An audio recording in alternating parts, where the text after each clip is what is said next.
नाज़रीन, मुल्क भर की तरह चूनिया और छंगा मांगा में भी 27 सितंबर सियाहों का दिन मनाया गया।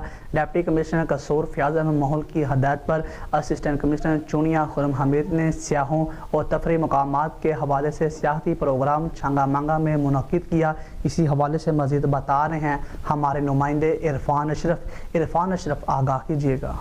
जी बिल्कुल, मुल्क भर की तरह चूनिया और छंगा मांगा में भी 27 सितंबर सियाहों का दिन मनाया गया। डिप्टी कमिश्नर कसूर फयाज अहमद माहौल की हदायत पर असिस्टेंट कमिश्नर चूनिया खुर्रम हमीद ने सियाहों और तफरी मकामात के हवाले से सियाहती प्रोग्राम छंगा मांगा में मुनक्किद किया। असिस्टेंट कमिश्नर चूनिया खुर्रम हमीद ने तफरी और सियाहती मकामात के हवाले से बच्चों को आगाही दी और इंचार्ज TDCP और head master government boys high school Changa Manga के हमरा TDCP रेस्ट हाउस का भी दौरा किया। दौरे के दौरान 4 TDCP को हदायत जारी की कि इसकी आमदन बढ़ाने के लिए तहसील व ज़िला लेवल पर TDCP बोर्ड फ्लैक्सेस अवेदा की जाए और इंचार्ज TDCP से गुफ्तगू करते हुए कहा कि अल्लाह ताला ने जो कुदरत के नज़ारे छंगा मांगा में रखे हैं, सियाहों को इनके बारे में तफसीली ब्रीफिंग दी जाए और आने वाले सियाहों को तमाम सहूलियात दी जाएँ ताकि वह कुदरती नज़ारों से लुत्फ़ अंदोज़ हो सकें। जी।